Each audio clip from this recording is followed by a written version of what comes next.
নমস্কার বন্ধুরা, সুব্রতস গার্ডেনে সবাইকে স্বাগতম। বন্ধুরা, এটি আমার ছাদ বাগানের একটি ব্যানানা ম্যাঙ্গো আম গাছ।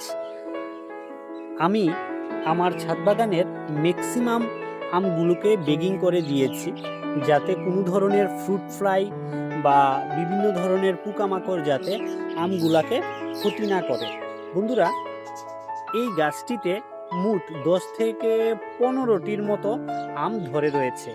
আজকে একটি আমকে আমি খুলে দেখাবো আমগুলা কত বড় হয়েছে।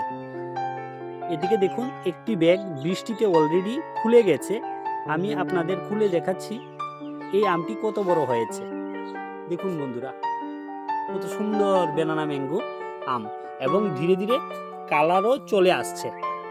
রঙিন আমের মধ্যে সেরা একটি আম হলো এই ব্যানানা ম্যাঙ্গো আম।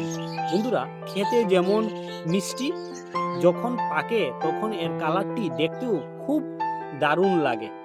আমি বলবো বন্ধুরা, ছাদ বাগানের মধ্যে খুব কম যত্নে যদি কোনো গাছ করা যায় তাহলে এই আম গাছ। তার মধ্যে ব্যানানা ম্যাঙ্গো করতে হলে আপনাদের তেমন কোনো যত্ন লাগবে না। খুব অল্প যত্নেই এই ব্যানানা ম্যাঙ্গো আমগুলাকে বা গাছগুলাকে করা যায়। আপনারা নিঃসন্দেহে আপনাদের ছাদ বাগানে এই ধরনের গাছ রোপণ করতে পারেন, ভালো ফল পাবেন। এই ব্যানানা ম্যাঙ্গো গাছটি ডুয়াব প্রকৃতির হয় এবং প্রত্যেক বছর ফলন দেয়, আর আমগুলা খেতেও খুব মিষ্টি প্রকৃতির আম। বন্ধুরা দেখুন, আমার গাছগুলাতে সমস্ত আমগুলাতে বেগিং করে দিয়েছি।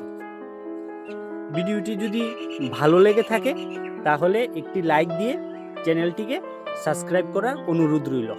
সবাই ভালো থাকবেন, সুস্থ থাকবেন। ধন্যবাদ।